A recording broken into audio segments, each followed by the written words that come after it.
Hermanos, buenas tardes. Los saludo en el nombre del Señor Jesús. Para nuestro sermón de este domingo, quiero invitarlos a abrir la escritura en Mateo, capítulo 6. Vamos a leer dos versículos, el 14 y el 15. Y hoy día, hermanos, como habíamos estado conversando nosotros, quisiera que tratemos el tema del perdón cristiano. El perdón cristiano. Y seguramente vamos a hacer esta exposición y dos exposiciones más, porque el tema del perdón cristiano es un tema que no es muy corto, y yo creo que el propósito nuestro debe ser cubrir lo que la Escritura enseña acerca de este tema. Vamos a leer Mateo capítulo 6, versículos 14 y 15. La palabra del Señor dice: porque si perdonáis a los hombres sus ofensas, os perdonará también a vosotros vuestro Padre Celestial. Mas si no perdonáis a los hombres sus ofensas, tampoco vuestro Padre os perdonará vuestras ofensas. Bueno, hermanos, las Escrituras nos enseñan a nosotros de una manera reiterada acerca del deber de cada cristiano genuino de perdonar a quienes pecan contra él o contra ella. Es algo que nosotros no podemos dudar por ningún segundo. El punto principal, hermanos, es hacerlo como las Escrituras enseñan. Yo les decía que vamos a ver este tema por 3 domingos más, abordando la Escritura. Porque muchas veces nosotros hemos llegado a entender el perdón cristiano de acuerdo a la tradición de mi denominación, a la tradición de lo que pues he venido escuchando, o a veces a la tradición de lo que yo mismo creo que debe ser el perdón cristiano. Entonces nosotros somos una iglesia que reconocemos que la Escritura es nuestra fe, nuestra fuente de lo que debemos creer y de lo que también debemos de practicar. Por ejemplo, en este pasaje que hemos leído en Mateo encontramos un mandamiento que está ligado a una condición que es muy fácil de comprender.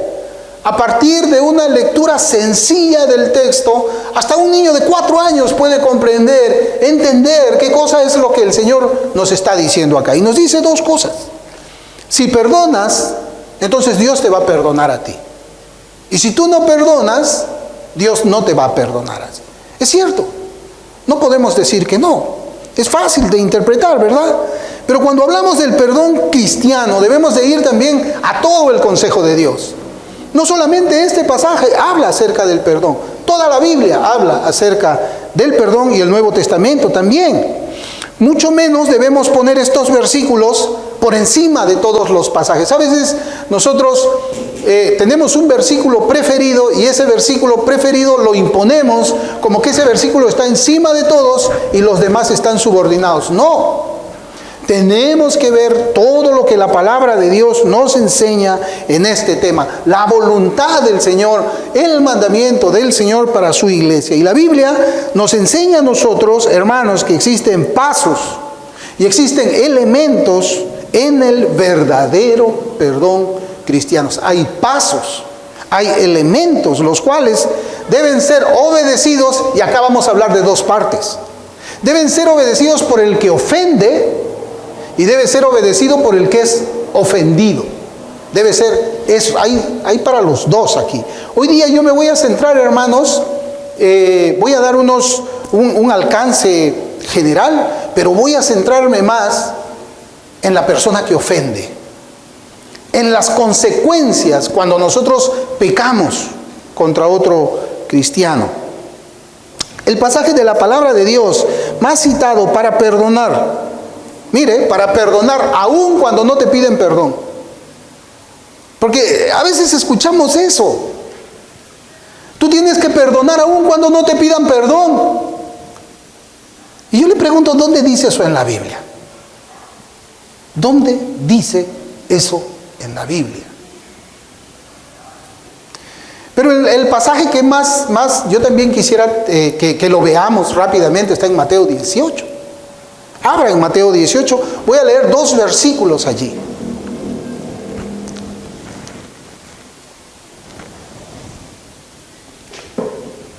Versículo 21 y versículo 22.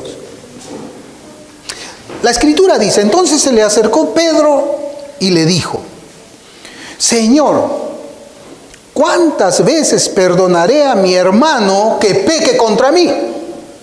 Esa es una buena pregunta, ¿no? ¿Cuántas veces también nosotros de repente nos hemos hecho esa pregunta? ¿Cuántas veces voy a perdonar al hermano que peca contra mí? ¿Hasta 7? Bueno, cuando Pedro habla hasta 7, está siendo más generoso que la enseñanza que los fariseos hacían. Hasta 7, dice, Jesús le dijo, no te digo hasta 7, sino hasta 70 veces 7. Efectivamente, hay hermanos que son sinceros, pero están equivocados, que enseñan que uno debe perdonar aun cuando ni siquiera te piden perdón. Algo que la palabra de Dios demanda al ofensor. Dios sí demanda al que ofende. La palabra de Dios demanda, pide perdón. Pide perdón al que ofende. Y quizás de este versículo de Mateo 18, las palabras que nos llaman más la atención son las siguientes. ¿Cuántas veces perdonaré a mi hermano? ¿Cuántas veces perdonaré a mi hermano? Y yo pregunto ahora, ¿qué significa hermano? Porque eso es lo que tenemos. Cuando nosotros hacemos una exégesis, tenemos que ir así. Cuando hacemos la hermenéutica, tenemos que ver palabra por palabra. Pero ¿quién es mi hermano ahora? El Señor me está diciendo que yo debo perdonar 490 veces, si es que lo voy a llevar a las matemáticas, a mi hermano. ¿Ok? ¿Qué significa hermano? ¿Está hablando de un hermano en Cristo? ¿Está hablando del vecino del barrio? ¿Está hablando de cualquier prójimo? ¿Quién es mi hermano? ¿Y por qué debemos responder estas interrogantes? Fíjense cómo le voy a plantear yo esta serie, o lo que vamos a hablar en esta mañana. ¿Por qué debemos responder estas interrogantes? Porque en nuestros corazones se levantan muchas preguntas que son justas y muchas preguntas que son verdaderas, que deberían responderse a la luz de la enseñanza bíblica del perdón cristiano. ¿Quién es mi hermano? ¿Quién es mi hermano? Por ejemplo, hay otras preguntas. ¿Qué debemos hacer cuando otra persona me engaña a mí horriblemente? ¿Qué debemos hacer cuando otra persona nos calumnia repetidamente? ¿Qué debemos hacer cuando alguno peca contra nosotros? Y fíjense, pecó contra mí 2, 3, 4, 100, 200 veces y luego viene y me dice, lo siento, lo siento, lo siento. Te dice, lo siento 100 veces. ¿Ese es el prójimo? ¿Ese es el hermano en Cristo? Debemos perdonarlos las 100 veces cuando es evidente que continúa practicando pecado contra nosotros sin arrepentirse. ¿Así?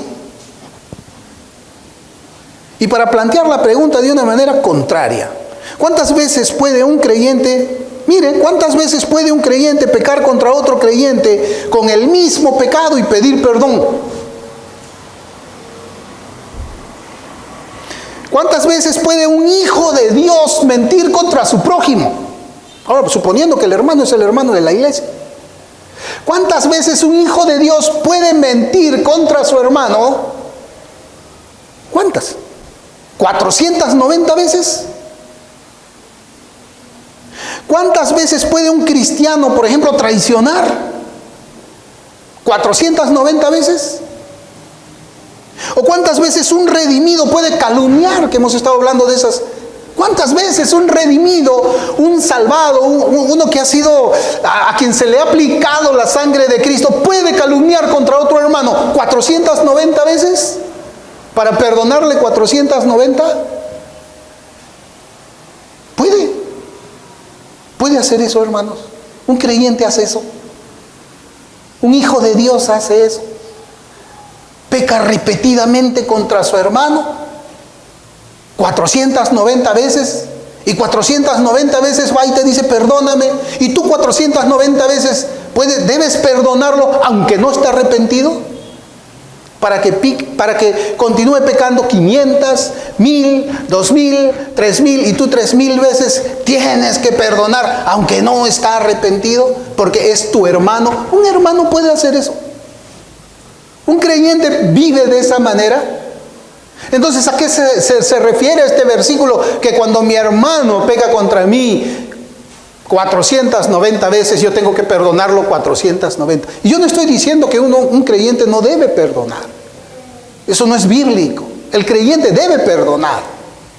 Pero es evidente, hermanos, que un redimido del Señor no podría hacer esto que yo estoy hablando ahora. Lo que pasa es que nunca planteamos, pues, el problema desde el lado del ofensor. Nunca miramos al ofensor.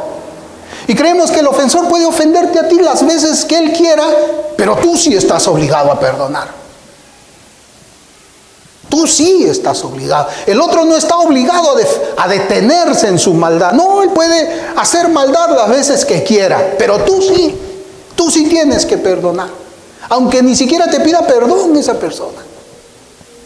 ¿Es bíblico eso? Está en la Escritura. Y fíjense, yo cuando estaba haciendo mis notas, yo estaba pensando en un argumento de la vida práctica, en un matrimonio. Un matrimonio donde la hermana era creyente y el marido era incrédulo. Y el marido era conocido por cometer el pecado de adulterio 1 vez, 2 veces, 3 veces, 10 veces. Toda la ciudad sabía de que ese hombre andaba en pecado de adulterio. Y el pastor le decía a la hermana, no, tú tienes que perdonar y seguir igual con él. Perdónalo y sigue siendo su esposa. Perdónalo y sigue actuando con ella, con él, en las cosas que a ti te corresponde como mujer. Tienes que perdonar 490 veces. Y yo decía, no. Debe separarse. Y los pastores decían, no, tienen que seguir juntos con el matrimonio. Ella tiene que perdonar y el matrimonio tiene que seguir juntos. ¿Saben qué pasó en ese matrimonio? El hombre tuvo SIDA y le contagió SIDA a la hermana. ¿Es bíblico eso? Es bíblico. ¿Cuántos pastores, no? Todavía recomiendan, aconsejan de esa manera. Porque dicen de que el perdón, tienes que perdonar y las cosas deben de seguir su vida normal como si nunca hubiese sucedido nada. ¿Así? Ahí está. Le malogró la vida a la hermana. Yo no sé si habrá muerto ese señor, pero yo le digo esto de hace años. Y hablábamos esto con mi esposa. Yo le decía a mi esposa, la hermana tiene que separarse, ella va a tener una enfermedad un día. No puede seguir las cosas igual. Sí, lo tiene que perdonar si es que él le pide perdón. Sinceramente, ella tiene que perdonar. Pero ¿sabes qué? Ya hasta acá nomás. Dormiremos en camas separadas. Hasta acá nomás. Su pecado, el pecado de ese hombre le malogró la vida a la hermana. No sé si seguirá viva. Es evidente, hermanos, y yo les voy a decir a la luz de la Escritura que el perdón cristiano es algo más que decir, lo siento, sigamos siendo amigos, lo siento. Hay muchos que creen de esa manera y para mí es triste decirlo, ¿no? No, ya, perdona y todo tiene que ser igual, ándate al Starbucks y no importa lo que te hizo, todo tiene que ser igual. ¿Así? ¿La Biblia enseña eso? ¿En dónde? ¿En dónde enseña eso? Y yo, como dije, hermanos, hay elementos que deben de estar dentro del perdón cristiano que no pueden quedar excluidos. Primero está el arrepentimiento. El arrepentimiento. Yo pregunto, ¿podemos perdonar a alguno que no está arrepentido de haber cometido esos pecados contra uno? Y yo pregunto, ¿Dios perdona si es que alguien no se arrepiente? No, primero uno tiene que arrepentirse, pedir perdón sinceramente. Y cuando Dios ve que ese arrepentimiento es genuino, concede el perdón. Dios no va a perdonar a ninguno que se arrepienta de una manera hipócrita, cínica, mala. Dios nos enseña que mientras no hay un arrepentimiento sincero, no hay perdón. No hay perdón. Dios no perdona. También está la restitución. La restitución. Podemos perdonar a aquel que no ha restituido su pecado. Y yo voy a hablar de este tema el próximo domingo, pero yo lo voy a plantear así. Vamos a suponer, Guillermo, lo invitan a Guillermo de Lama. Miren, se lo voy a poner así muy rápido acerca del perdón. Lo invitan a Guillermo lo invita, venga acá, le voy a invitar un lonchecito aquí en la casa, y de repente el hermano se va un rato a la cocina a traer el lonchecito acá y ve que Guillermo se desapareció y se llevó el televisor de la casa. Me llevé el televisor. Entonces yo lo busco la semana que viene al hermano y le digo, hermano, perdóname, robé en tu casa, perdóname. El hermano tiene que perdonarme o no tiene que perdonarme. Es más, voy llorando. Por favor, perdóname, me robé tu televisor. ¿Sí? Y la restitución. Tú estás pidiéndome perdón, pero te quieres quedar con el televisor. Así es. No, tú, si estás arrepentido, me devuelves mi televisor, porque esa es la prueba de tu arrepentimiento verdadero. Yo no te puedo perdonar hasta que tú no me restituyas lo que me has robado. No te lo puedo perdonar. ¿O sí, hermanos? ¿O sí? ¿O usted me perdonaría a mí y yo me quedo con el televisor y venimos acá a la iglesia, pasamos la cena juntos, nos vamos al Starbucks, nada pasó? Olvídate, no. Es así. La restitución, hermanos, se enseña en el Antiguo Testamento y se enseña en el Nuevo Testamento. La restitución, cuando nosotros lo leemos en la Escritura, es precisamente cómo es que Dios manda que sea regulado la relación con tu prójimo. Y vamos a descubrir que la restitución no solamente tiene que ver, y lo va a notar usted cuando yo se lo enseñe, con devolver la propiedad, sino también pagar un usufructo de la propiedad. O sea, si yo en el Antiguo Testamento, muy bien, yo me llevo el toro del hermano y lo hago trabajar 1 año en mi tierra, y mi tierra produce y todo, y después le digo, hoy estoy arrepentido, te devuelvo el toro. ¿Qué dice la Biblia ahí? ¿Así lo devuelves nada más? O además de devolverlo tienes que restituir, tienes que pagar 1/5 de su valor, tienes que, no sé. La Biblia habla de restitución para que pueda haber una correcta relación entre los hermanos. Hay cosas que se restituyen, hay cosas que no se pueden restituir.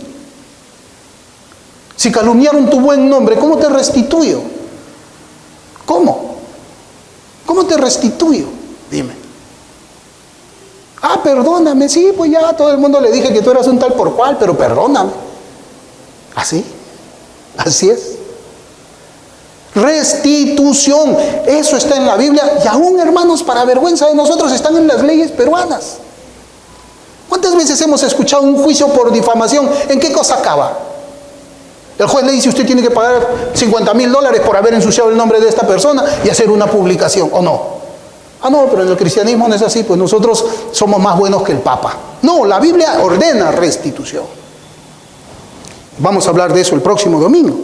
Y finalmente, la reconciliación. La reconciliación. Hermanos, algunas veces esto no va a ser posible. Así se los digo. Algunos dicen el perdón es que todas las cosas vuelvan a su estado anterior, antes de la ofensa. Entonces, pues, siguiendo el caso, ese televisor que yo me robé y que no quise devolverlo, bueno, lo devolví. ¿Usted me volvería a invitar a mí a su casa y me dejaría solo en la casa, en la sala, junto con su televisor? ¿Sí? Hermanos, algunas veces la reconciliación nunca va a poder ser posible. Así se los digo, nunca va a poder ser posible. Tenemos que perdonar, pero la reconciliación no va a ser posible alguna vez. No va a ser posible alguna vez. Lo veremos también en algún momento, ¿no? ¿Qué cosa no es el perdón cristiano? ¿Qué no es? Uno, perdonar no es olvidar lo que pasó. No es olvidar lo que pasó. ¿Y saben qué, hermano? Acá tenemos que ver nosotros acerca del hecho que nosotros somos seres humanos. La Escritura dice de que cuando el Señor perdona, Él todos esos pecados los lleva al fondo del mar y dice, nunca más me acordaré de tu pecado. Muy bien, Él es Dios. Usted puede hacer eso. El creyente tiene que perdonar recordando. Sí, tienes que recordar, no te vas a olvidar. No puedes, no te pueden quitar esa neurona o hacerte una operación para que tú te olvides de lo que te hicieron. No puedes, seamos honestos, eso es imposible. Por eso es que el creyente tiene que aprender a perdonar recordando la ofensa que te hicieron. Perdonar no es aceptar y permitir el mal que nos hacen. Esa es otra también que piensan, ¿no? De que el cristiano, bueno, usted es cristiano, pues agarro un palo, le tiro en la cabeza y como es cristiano, no tiene que decirme nada a mí, pero sí tiene que perdonarme. No, el perdón no es decir, bueno, pues a mí maltrátenme todo lo que quieran, yo soy cristiano. No, hermanos, eso no es verdad. Sino, ¿para qué cosa ha puesto Dios a las autoridades? Si te roban tu televisor, ¿qué cosa vas a hacer? ¿No vas a ir a poner tu denuncia a la comisaría? O porque tú eres cristiano, no, pues ya, yo merezco que me pase todo el mal a mí, me roban mi televisor, me asaltan en la calle, me meten un puñal en el estómago, pero yo soy cristiano, o sea, deben de tratarme así todos. Hermanos, eso no es bíblico. ¿Para qué ha puesto Dios a las autoridades? Perdonar no es dejar las cosas como estaban antes, eso tampoco. No es. Claro, algunos hermanos de repente, dependiendo de la ofensa, sí, ¿no? Pero hermano, cuando te han ofendido repetidamente y de una forma tan horrible, tú perdonas. Pero a veces no se puede restaurar la relación. Yo les voy a poner un ejemplo. Vamos a entrar a una hipótesis negada, porque la Escritura dice que eso no ha sucedido, pero vamos a pensar que Judas Iscariote, después que traiciona al Señor, después que muere el Señor, después que lo entrega, Judas Iscariotes no se ahorca, sino que lo que él hace, él hace lo siguiente, se va donde los apóstoles y les dice, apóstoles, ustedes 11, ¿saben qué? Yo he hecho mal, perdónenme. Perdonen, vamos a suponer que Judas pide perdón a los 11 por lo que él le había hecho a Cristo y a ellos. ¿Deberían los 11 perdonarles? ¿Ustedes qué piensan? Bueno, si se ha arrepentido, se debe perdonar, ¿verdad? Y ahora que los 11 le van a decir, sí, Judas, te perdonamos, ven, otra vez seamos 12. O le dirían a Judas, ¿sabes qué? Sí, ya te perdonamos, pero mira, yo creo que es mejor que tú sigas tu camino y nosotros el nuestro. Hermanos, ¿saben qué? Perdonar, parte de lo que es el perdón, y a veces se confunde. Cuando uno es ofendido, lo primero que tiene que renunciar es a tomar venganza. Entonces se cree de que cuando tú ya no quieres tomar venganza, has perdonado. No te corresponde a ti como cristiano, a mí como cristiano, tomar venganza cuando te hacen daño. Porque la Escritura dice, mía es la venganza, dice el Señor. Mía es la venganza, dice el Señor. Entonces, tú renuncias a la venganza. Eso es lo primero que hace un cristiano. Pero renunciar a la venganza no es lo mismo que perdonar. Simplemente has renunciado a vengarte porque la Escritura te lo manda, pero eso no significa que tú has perdonado. Y no has perdonado, ¿por qué? Porque no te han pedido perdón. No te han pedido perdón. Y como cristiano tú no debes de exigir el perdón de alguien, ¿no? A veces también creemos así, el perdón no se exige. Uno como creyente no tiene que ir donde el ofensor y decirle, oye, tú tienes que perdonar, tienes que pedirme perdón. No, eso no está en la Biblia.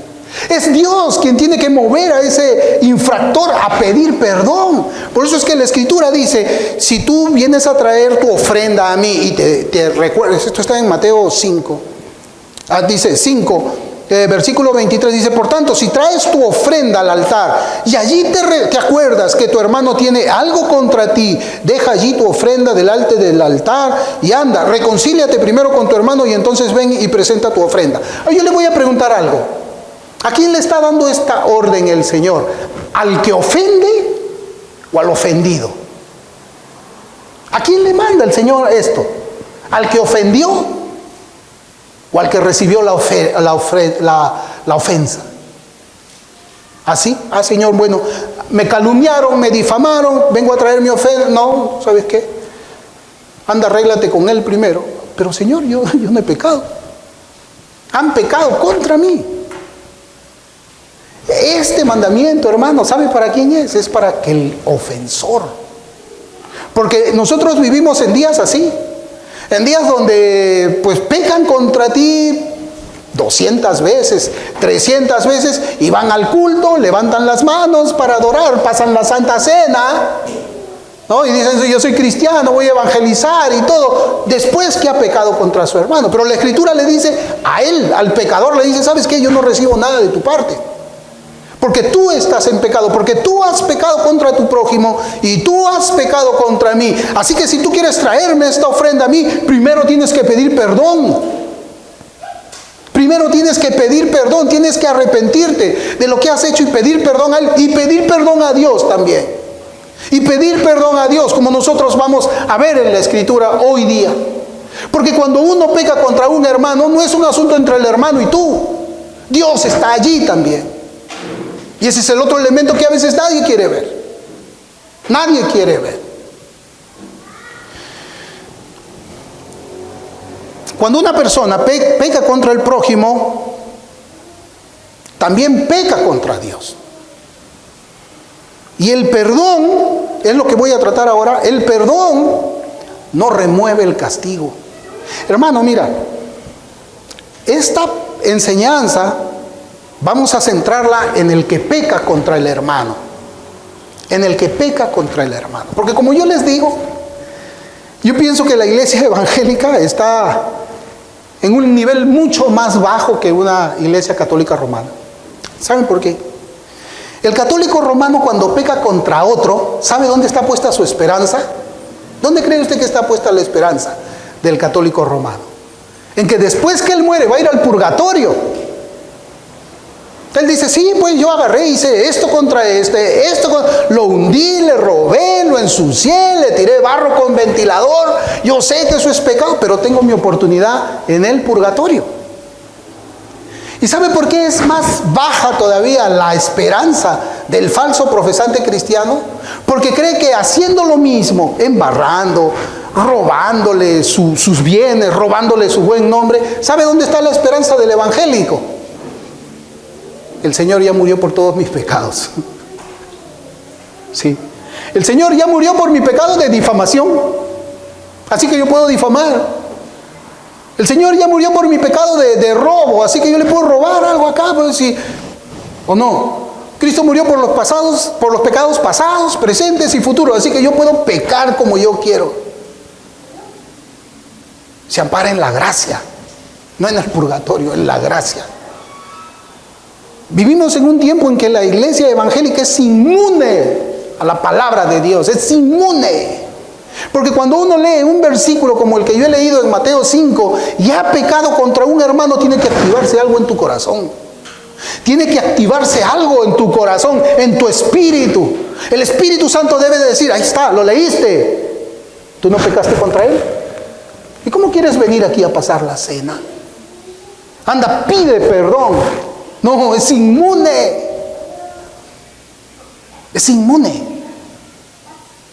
La iglesia evangélica no perdona ni pide perdón. No perdona ni pide perdón. Yo les decía de que sí, tenemos que tomarnos en serio este asunto. Porque como les digo, Dios está envuelto. Dios interviene, Dios es parte.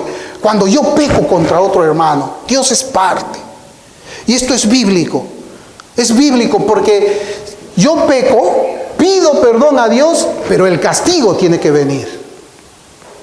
El castigo tiene que venir. ¿Por qué?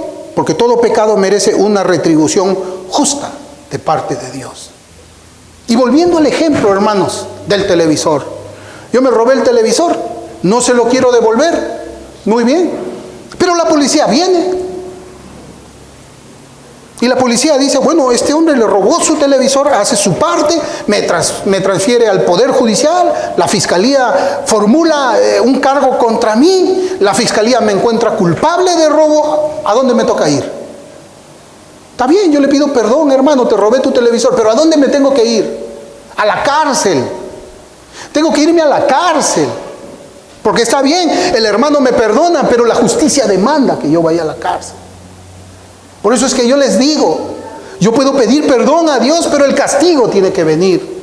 Y es algo que lo vamos a estudiar precisamente para ver la gravedad, hermano, cuando nosotros pecamos contra otros hermanos o cuando nosotros pecamos contra alguien que no es cristiano.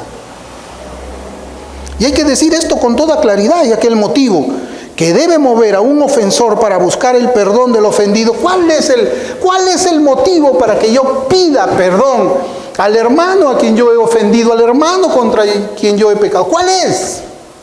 ¿Cuál es? Hermanos, ¿saben cuál es?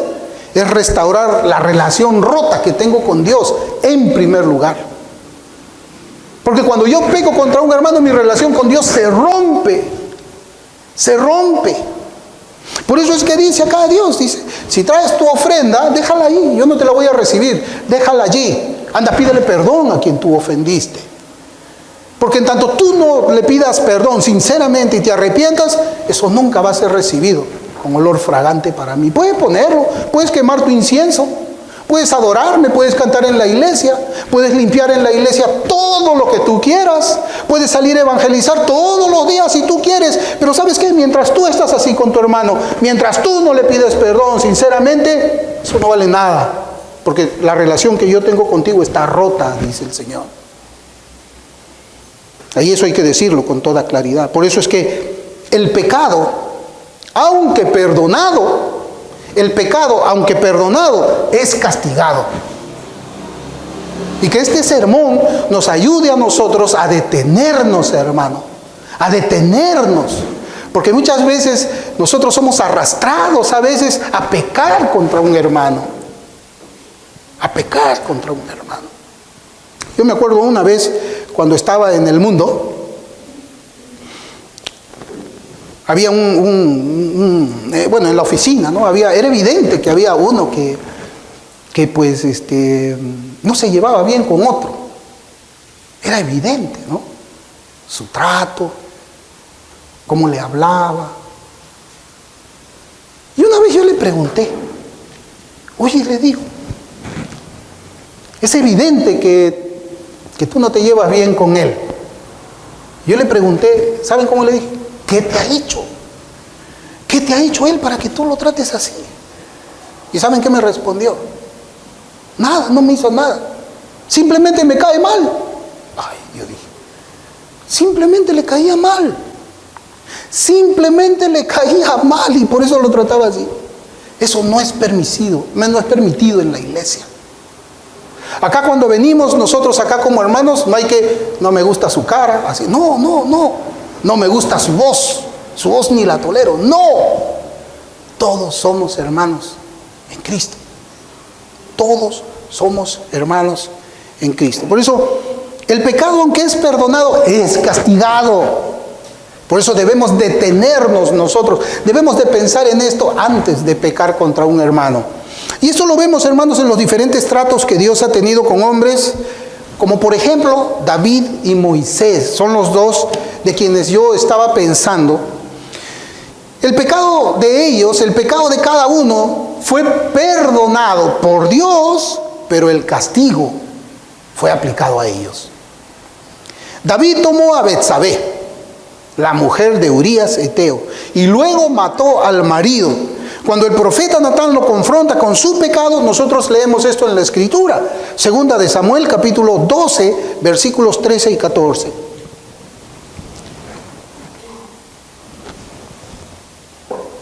La Escritura dice, entonces dijo David a Natán, pequé contra Jehová. Eso es lo primero que dice él.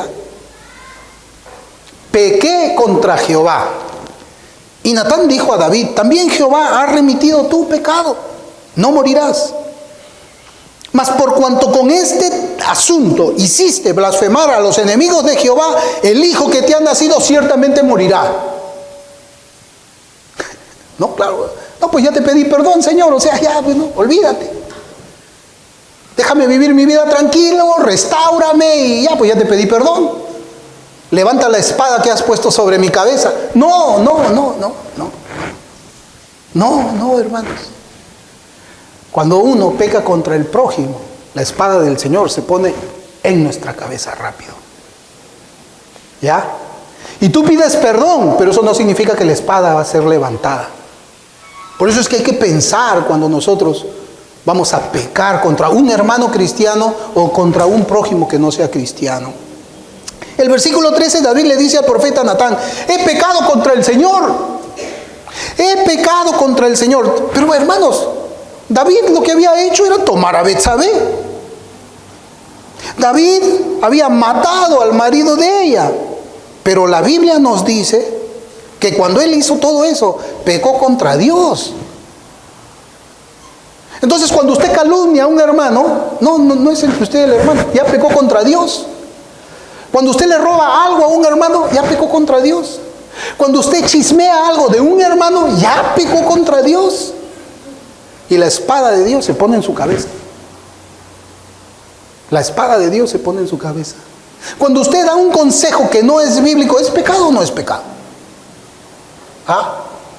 Ahí nos detenemos un poco, ¿no?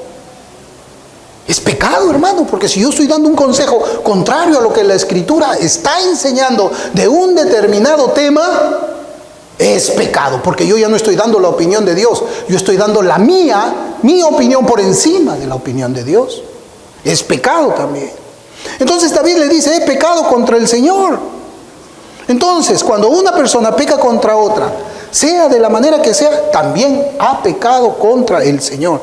Y es bueno, hermanos, que nosotros recordemos cada paso que damos mientras estamos aquí en la tierra, porque el Señor es involucrado cuando actuamos nosotros malvadamente contra el prójimo. Malvadamente contra el prójimo. De allí que debemos esperar consecuencias y castigos por nuestra conducta contra el hermano.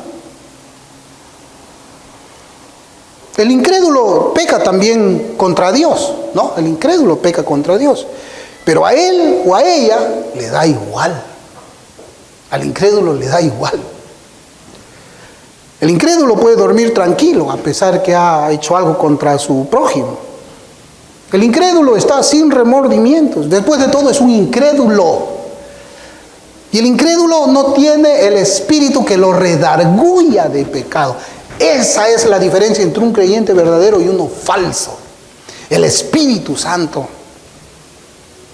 Salmo 32:3. Este Salmo 32 habla del pecado que tuvo David contra el Señor por causa de lo que hizo con Betsabé y con Urías Eteo. Dice: mientras callé, se envejecieron mis huesos en mi gemir todo el día. Mientras callé, se envejecieron mis huesos. ¿Ve que un cristiano no es igual que un incrédulo? El falso creyente calla, esconde su maldad, esconde su pecado y no pasa nada. Él vive la vida normal, no se le envejecen los huesos, no se le malogra el cuerpo, el ánimo. Pero cuando un creyente peca, sí. Cuando peca y calla, se le envejecen los huesos, no está tranquilo. ¿Y saben qué? Yo les había contado a ustedes también. Cuando yo tenía 16 años salí del colegio Melitón Carvajal. 16 años tenía yo, o sea, hace 40 años atrás. 40 años atrás. Yo recuerdo mucho que había un amigo, un compañero de estudios, ahí en el quinto de secundaria, que se llamaba Miguel Ángel. Y a ese Miguel Ángel le hacíamos una broma por algunas cosas físicas que él tenía, y yo participaba también en esas bromas. Yo hasta le hacía caricaturas, porque tenía un arte para dibujar que bueno, yo era caricaturista y me burlaba a través de mis caricaturas. Y bueno, terminó la secundaria, hace 40 años.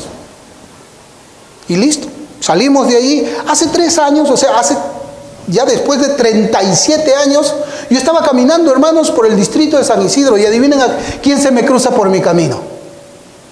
Miguel Ángel. Él más viejo, así como yo más viejo. Yo ya con poco cabello, él tenía el cabello normal, pero con canas. Y yo me acerco y le digo, hola Miguel Ángel. Y se queda mirando.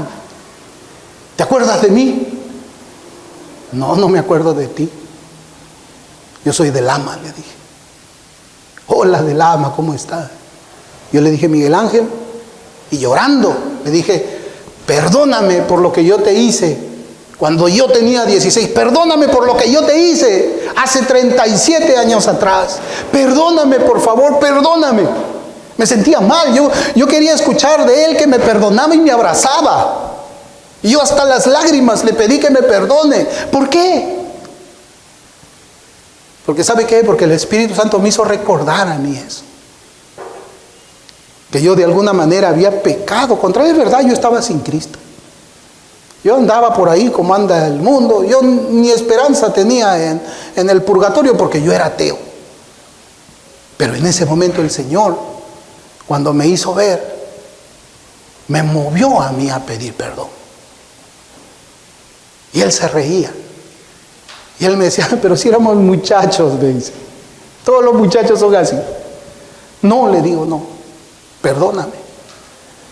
Pero él ama, olvídate. No. Por favor, perdóname. Está bien, te voy a perdonar. ¿De verdad me estás perdonando? Sí, te estoy perdonando. Y nos abrazamos. Ese es el Espíritu Santo. Yo podía haberme pasado de largo. Yo podía haberle escuchado a él y decir, uy, sí, verdad, no éramos muchachos. Y ya, pues no, te fastidiábamos. Tú eras el punto ahí, ¿no? Además, todos te hacían lo mismo. No, hermanos, era mi persona. Era mi relación con Dios.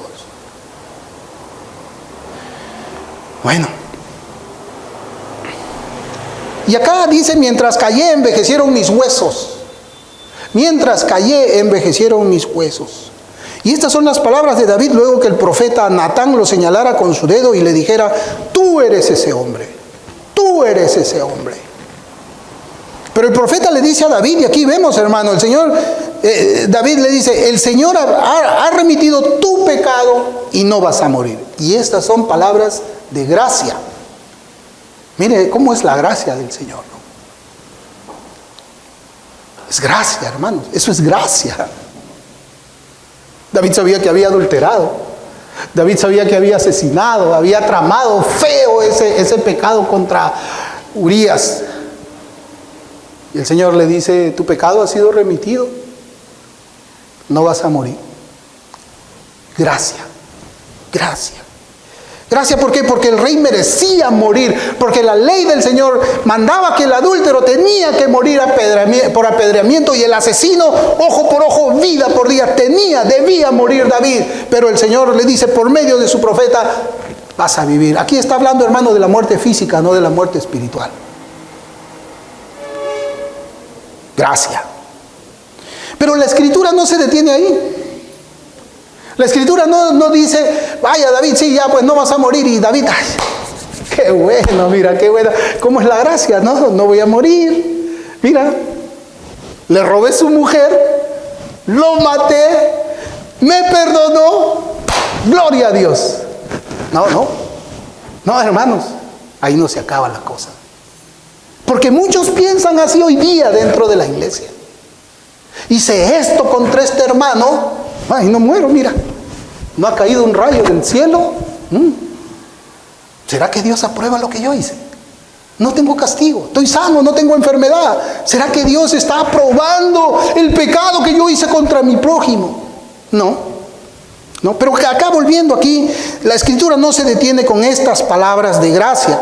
No era que David ahora iba a ser restaurado luego que pidió perdón por aquellos pecados groseros que había cometido. El profeta sigue hablando.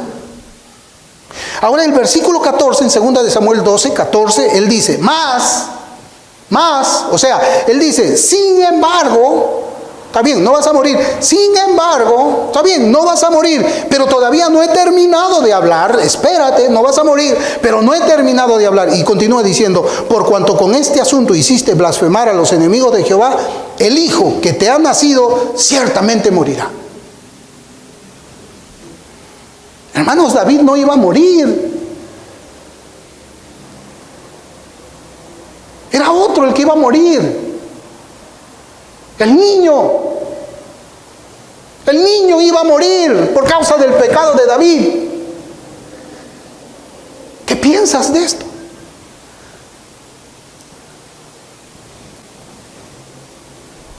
No solamente ese niño iba a morir, sino sus otros hijos también iban a morir por lo que él pecó. Está bien, fue perdonado, pero alguien tenía que morir. Segunda de Samuel 12:10 dice: por lo cual ahora no se apartará jamás de tu casa la espada, por cuanto me menospreciaste y tomaste la mujer de Urías Heteo para que fuese tu mujer. Y de ahí que leemos más adelante, el segundo libro de Samuel 18:33, cuando Absalón está muerto. Entonces el rey se turbó y subió a la sala de la puerta y lloró, y yendo decía así: hijo mío, Absalón, hijo mío, Absalón, quien me viera que muriera yo en lugar de ti, Absalón, hijo mío, hijo mío. Sí, pues le fue perdonado, pero el castigo estaba allí, hermanos. Por eso es que tenemos que tener nosotros mucho cuidado de cómo es que vivimos como creyentes. Nosotros no podemos estar calumniando personas, mintiendo acerca de personas. No podemos robarle nada a nadie, ni su reputación, ni sus bienes. Porque es verdad, Dios te puede perdonar, pero sabes que hay consecuencias. Van a haber consecuencias en tu casa, en tu familia, con tus hijos posiblemente. Así que ese asunto de estar pidiendo, de pecar y pedir perdón y decir todo sigue igual, es mentira. Cuando uno peca contra el prójimo, peca contra Dios y debe esperar la disciplina de Dios. Porque el Señor dice en su palabra que no tendrá por inocente al culpable. Y en el último capítulo de este mismo libro, usted se acordará que en el último capítulo habla del censo que había hecho David al pueblo. En segundo libro de Samuel, capítulo 24. David pecó cuando él dejó de tener fe en el Señor. Hizo un censo para hacer un balance del poderío militar que él tenía. Eso fue pecado contra Dios. David también pecó ahí contra Dios. David pecó contra Dios. Yo le voy a preguntar a usted: ¿y quién pagó la consecuencia de ese pecado? El pueblo. Porque un ángel comenzó a destruir al pueblo. Por eso es que en el capítulo 24, versículo 17, ahí comienza a decir la escritura: y David dijo a Jehová, cuando vio al ángel que destruía al pueblo: yo pequé, yo hice la maldad, ¿qué hicieron estas ovejas? Yo pequé, yo hice la maldad, ¿qué hicieron ellos? Te ruego que tu mano se vuelva contra mí y contra la casa de mi padre. ¿Usted alguna vez había visto eso, hermanos? ¿Usted alguna vez había visto, o usted había pensado tal vez, qué fácil es, verdad, destruirle la vida a alguien? No pasa nada. No, sí pasa. Sí pasa. Por eso es que nosotros debemos de procurar andar en justicia, en verdad, en rectitud, en honestidad. No debes mentir. Si tú tienes culpa de algo, dilo delante del Señor. Porque si tú mientes para que otro sea culpable, pones la espada sobre ti, sobre tu casa. Sí, Dios te va a perdonar cuando tú pidas perdón, pero el castigo no se va a detener. No se va a detener. Después del perdón yo veía, hermanos, ¿cómo se llama este capítulo donde leemos este relato? Segunda de Samuel 24. Dice en la King James, no sé, ahí en Reina Valera no está, en el mío no está. Dice: el juicio del Señor por el pecado de David. El juicio del Señor por el pecado de David. Pero David no sufrió consecuencias físicas, ¿no? Fueron otros. Fue el niño. ¿Qué culpa tenía el niño? Sí, los niños nacen depravados. Pero el Señor no dejó de ser justo en eso. Lo vamos a ver. Fue el pueblo El ángel destruyó al pueblo y él le dijo, ¿qué culpa tienen estas ovejas? Fue su hijo Absalón. Su hijo Amnón murió también porque Absalón lo mató en la espada, llegó a su casa porque él con espada pecó contra el Señor, matando a Urías Eteo. Sí, Dios perdona, hermanos, Dios perdona, pero ¿sabes qué? Hay castigo, hay castigo. Por ello hay que mirar nuevamente ese versículo que yo le digo en segundo libro de Samuel 12:14. Dice, mas por cuanto con este asunto hiciste blasfemar a los enemigos de Jehová, el hijo que te ha nacido ciertamente morirá. Es decir, después del perdón por el pecado de David, el Señor le dice al rey, espera. Sí, ya te perdoné, pero espera, no te vayas. Todavía no he terminado de hablar. Te perdono, pero debes recibir el castigo por lo que hiciste. Hermanos, nosotros no somos así con nuestros hijos también. ¿Sí? Usted recuérdese cuando era niño, yo jugaba con la pelota en la sala de la casa y una vez me rompí un cuadro. Me rompí el cuadro con la pelota. Y vino mi mamá y me dijo, ¿por qué hiciste esto? Mamá, fue sin querer. Sí, pues fue sin querer. No, yo no agarré la pelota y la tiré ahí. Pero igual está roto, de casualidad o a propósito estaba roto. Y mi mamá me dijo, un mes sin propina y te me vas a tu cuarto. Muy bien. Me fui a mi cuarto y salí como a la hora. Y le dije, mamá, perdóname. Perdóname, por favor, mamá. Sí, hijo, te perdono, pero te me vas a tu cuarto y un mes sin propina. Ahí estaba el perdón. Me perdonó. Pero tenía que cumplir mi castigo. Tenía que cumplir mi castigo. ¿No somos así con nuestros hijos también nosotros? ¿O qué? O rompen y ya pediste perdón, ven, vamos a hacer canchita popcorn y vemos esta película juntos. No.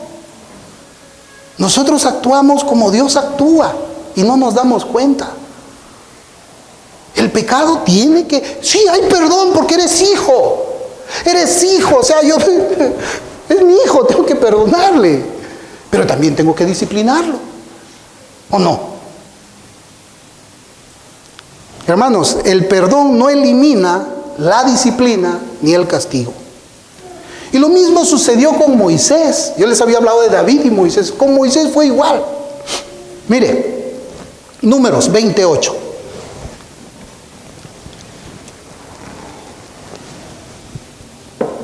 Dice la escritura, toma la vara. Ese era cuando en el pueblo no estaba quejándose porque no tenían agua.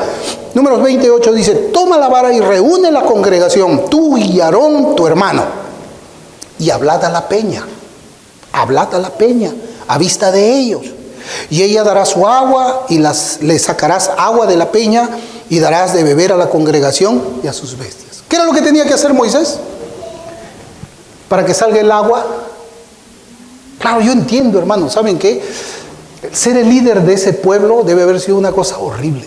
Usted se imagina caminar con ellos y escuchar a cada rato queja y queja, que no tenemos agua, Moisés. Mira, Moisés, para esto me hiciste salir de Egipto. Allá yo comía carne, acá no tengo. Moisés, y todos los días, mañana, tarde y noche. Hermano, eso le rompe los nervios a cualquiera. Pero Moisés estaba allí. Y el Señor, pues otra vez el pueblo se queja. No tienen agua. Y el Señor le dice que háblale a la peña. Y sale el agua. ¿Y qué hizo Moisés? Números 20:11. Entonces alzó Moisés su mano y golpeó la peña con su vara 2 veces. Y salieron muchas aguas y bebió la congregación y sus bestias. Claro, ¿no? O sea, el milagro funciona. Desobedeció a Dios, pero salió agua. Y hay muchos que creen eso, ¿no? O sea, como las cosas aparentemente caminan bien, Dios está probando. Moisés habrá pensado, bueno, el Señor me dijo que yo le hable, pero yo la golpeé y 2 veces la golpeé y salió agua. O sea, Dios me está probando. Me aprobó Dios mi método. Lo hice a mi manera. No, hermanos, no es así. Moisés fue perdonado porque así lo dice la Escritura, pero también fue castigado. ¿Y usted se acuerda cuál fue el castigo de Moisés? Después del perdón, por haber hecho eso, ¿sí? Él no iba a pasar al otro lado del Jordán. Y mire cómo es, hermanos, fíjense cómo es. Y acá yo quisiera que ustedes vean cómo es la relación de un padre con un hijo. Porque a mí me ha tocado vivir esto también cuando yo era hijo y también cuando soy padre. Mire cómo dice, Deuteronomio 3, vaya a abrirlo, hermano. Deuteronomio 3, versículos del 23 al 29. Y dice, y oré a Jehová en aquel tiempo diciendo, Señor Jehová, tú has comenzado a mostrar a tu siervo tu grandeza y tu mano poderosa, porque ¿qué Dios hay en el cielo ni en la tierra que haga obras y proezas como las tuyas? Mire cómo le dice, pase yo, te ruego, te suplico, pase yo y ve aquella tierra buena que está más allá del Jordán, aquel buen monte y el Líbano. Versículo 26, pero Jehová se había enojado contra mí a causa de vosotros, por lo cual no me escuchó y me dijo Jehová, basta, no me hables más de ese asunto. Wow. Basta. No me hables más de ir a ver a la tierra prometida. Estás castigado. Pecaste contra mí. ¿Creías tú que podías pecar contra mí y que las cosas sigan como su curso normal? Pues te equivocas. Pero Señor, te estoy rogando. No, basta. No quiero que me hables más de este asunto. No vas a pasar el Jordán y punto. ¿Cuántas veces nuestros padres nos hicieron así? Nos hablaron de esa manera a nosotros. Claro, después de romper el cuadro, de repente venía el campeonato de fulbito y yo estaba castigado. Mamá, por favor, levántame el castigo. Necesito ir a jugar. Mira, mis amigos van a estar jugando el fulbito. No te voy a levantar el castigo. Es un mes sin jugar fulbito. Pero mamá, por favor, basta. No quiero que me hables más. ¿Y qué hacíamos ahí? Nos íbamos. Igual yo también le hago a mi hija. Cuando ella está castigada, está castigada. Papá, por favor, quiero ir a... No, se acabó. Pero papá, y están ahí, ¿no? Rogando, hasta que uno ya tiene que decir con voz firme, ¿sabes qué? Ya para, no quiero hablar contigo de esto. Estás castigada, cumple tu castigo y ya. ¿Soy malo? No, tiene que aprender que hay un castigo. Hermanos, David pecó contra Jehová y tuvo castigo. Moisés pecó contra Jehová y tuvo también su castigo. Evidentemente que hubo perdón. Hermanos, es bíblico decir que cuando pecamos contra el prójimo, pecamos también contra Dios. Si bien podemos como creyentes ser perdonados por Dios y también perdonados por el prójimo, no debemos olvidar que luego del perdón divino debe venir el castigo divino. ¿Usted se acuerda del hijo pródigo? El hijo le dice, no, padre, sabes, dame la mitad dame lo que me corresponde ahora y yo me lo voy a ir a gastar. El pecado de él era de que esa repartición se hacía cuando el padre moría y él lo quería en vida. Es decir, ese hijo pródigo lo que le estaba diciendo a su padre es, padre, ¿sabes qué? Para mí tú estás muerto. Y como para mí tú estás muerto, dame mi herencia hoy. Y uno dice, ¿y en qué pecó contra el Señor? ¿En qué pecó contra el Señor? Ahí no está hablando el hijo con el padre nomás, ni mencionó a Dios. Pero no, cuando pecó contra su padre, ¿pecó contra quién? Por eso es que él dice, volveré a la casa de mi padre y diré, Padre, he pecado contra el cielo y contra ti. Pero primero es contra el cielo. Contra el cielo. Primero pecamos contra Dios y después contra el prójimo. Y todavía dice, no merezco llamarme hijo tuyo. Por eso es que la Escritura dice, y mírenlo bien, hermanos, Hebreos 12:6. Hebreos 12:6 dice, porque el Señor al que ama, ¿qué? Disciplina. ¿Y azota a quién? A todo el que recibe por hijo. O sea, la vida cristiana no es, pues, estoy bajo la gracia y no bajo la ley, puedo pecar como a mí me da la gana. Eso se enseña de una manera explícita o de una manera implícita en muchos púlpitos. Pero es mentira. Es mentira. Y más adelante en Hebreos también, capítulo 12, versículo 11, dice: es verdad que ninguna disciplina al presente parece ser causa de gozo. Ninguna disciplina parece ser causa de gozo, sino de tristeza. Pero después da fruto apacible de justicia a los que en ella han sido ejercitados. Claro, ¿a quién le va a gustar ser disciplinado? ¿A Moisés le gustó quedarse en el otro lado del Jordán? No. ¿A David le gustó que muera el niño? No, él estaba ayunando y al séptimo día murió el niño. Y David rogó al Señor, se puso en ayuno para que ese niño no muera, pero el niño murió porque era parte de ese castigo.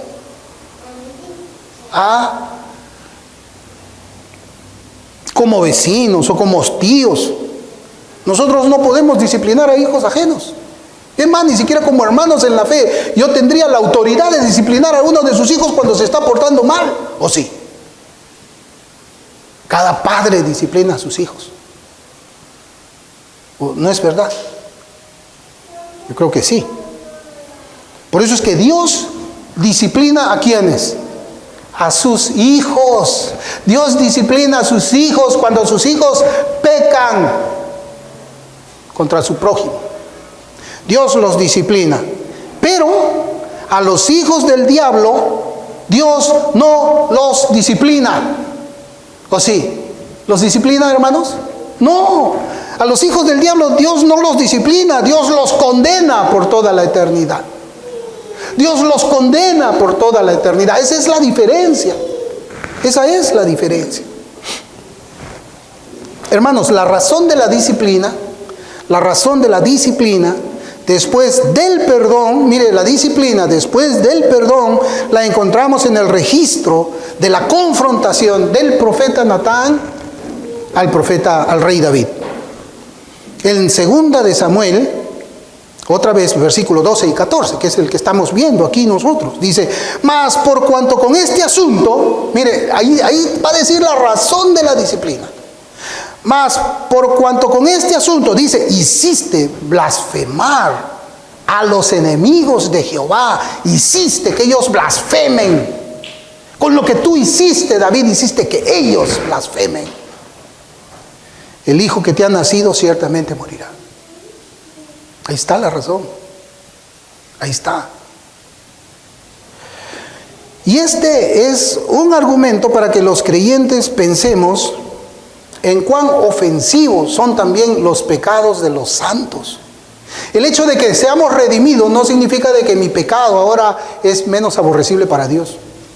No es así. ¿Y por qué? ¿Por qué es de repente más? Yo creo que es más ofensivo el pecado de un creyente que el mismo pecado lo comete un incrédulo. Pues sí, ¿no? O sea, un incrédulo puede robar, es un incrédulo. Pero uno que dice que es creyente va a robar.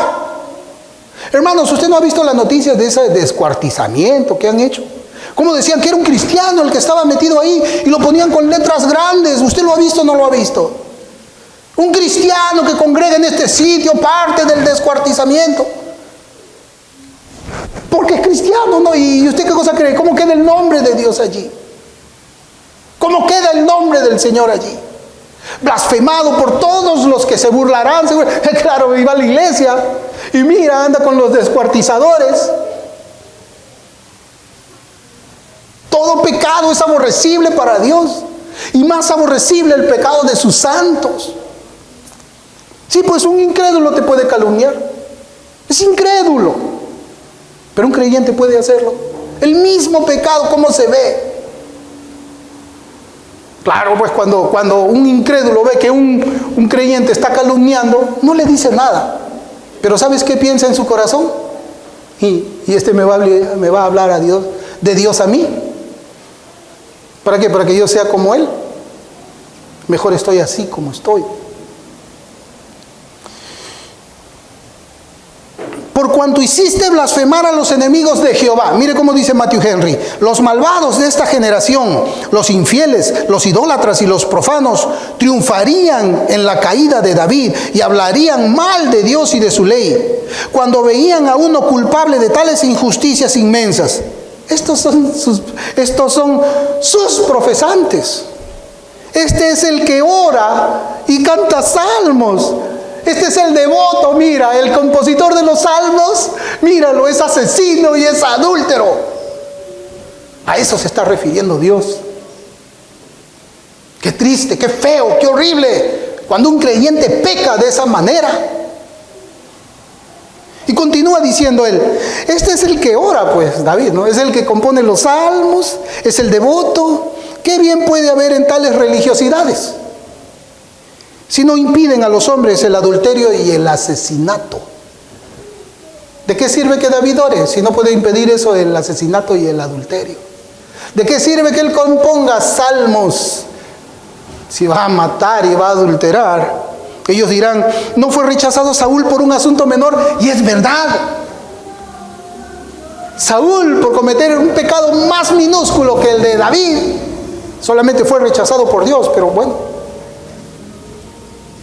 ¿Por qué David debe vivir y reinar todavía? ¿Por qué? Por lo tanto, Dios Dios reivindicará su honor al mostrar su enojo contra David por este pecado y dejar que el mundo vea que aunque ama a David, odia su pecado y elige hacerlo por la muerte del niño. Ese niño era la prueba viviente de lo que David había hecho. Ese niño hubiera seguido creciendo, caminando entre el pueblo, y el pueblo hubiera dicho, mira, ve, este es el hijo del adúltero y la adúltera. Mira, ve, lo mataron a su papá, el rey David, 5, 10, 30, 50 años. Mientras ese niño iba a vivir, todos iban a blasfemar, a burlarse de Dios. ¿Usted lo había visto así?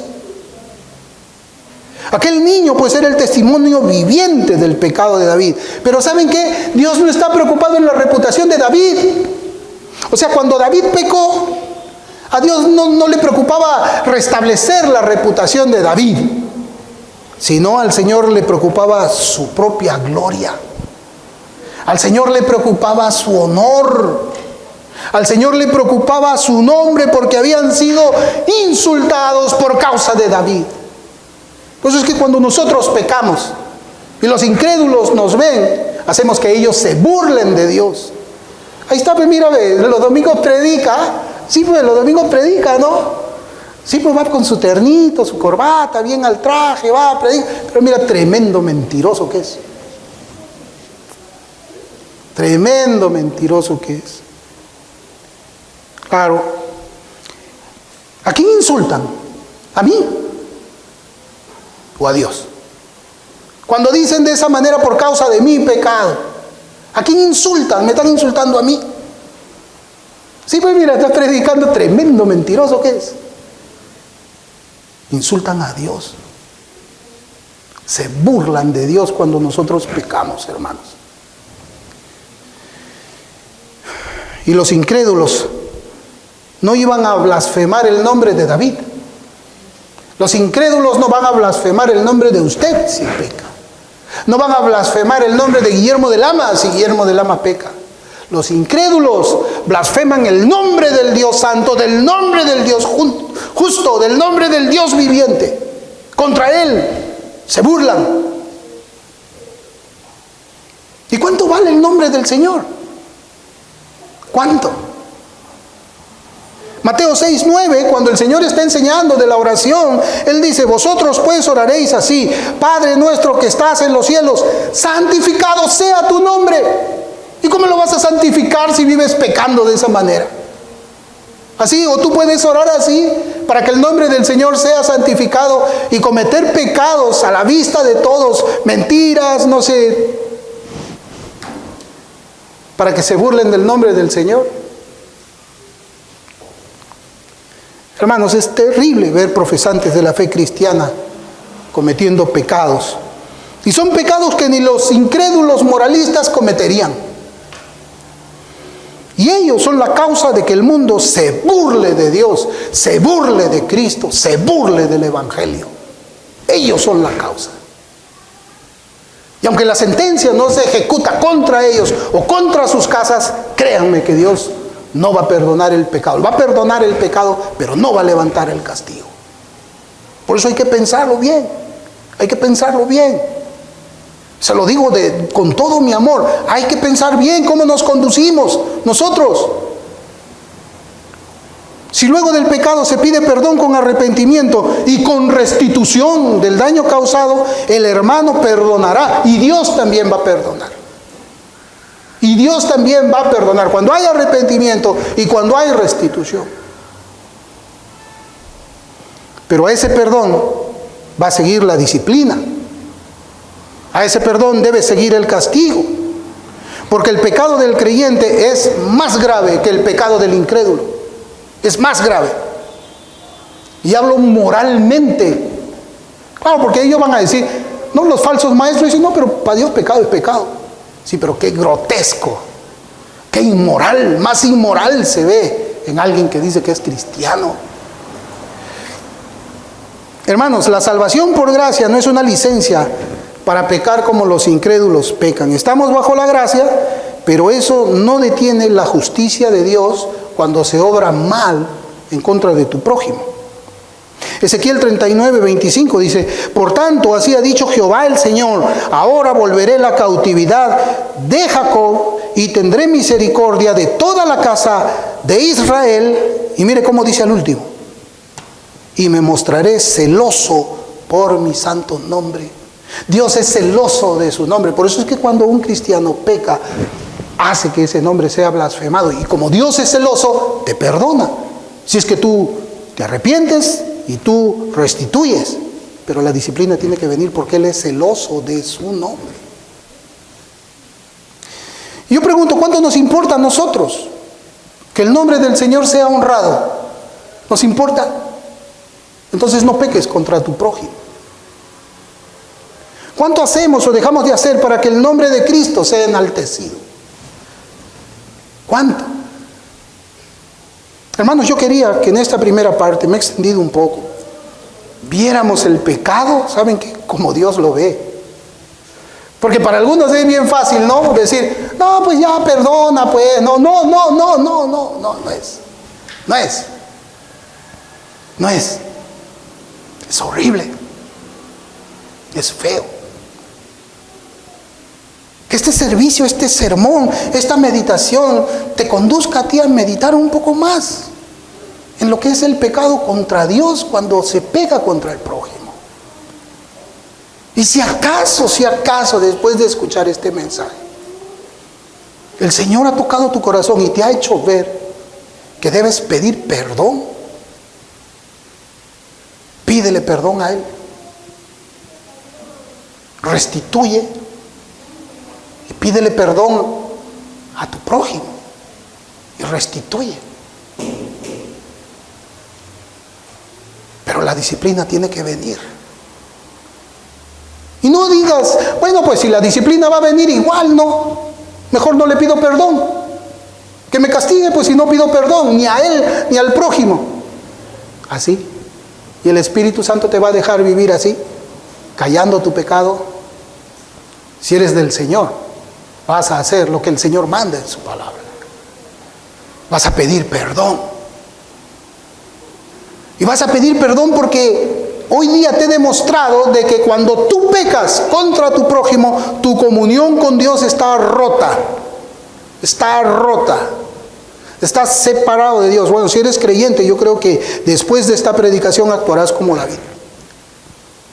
Y si eres incrédulo, seguirás tu camino, seguirás tu terquedad, seguirás tu voluntad y seguirás engañando a todos que eres cristiano. Porque si tú tienes esa conducta, la gracia no ha llegado a ti. Puede ser que estemos juntos en una iglesia, pero no significa que vamos a estar juntos en el cielo. Que el Señor bendiga su palabra. Vamos a orar.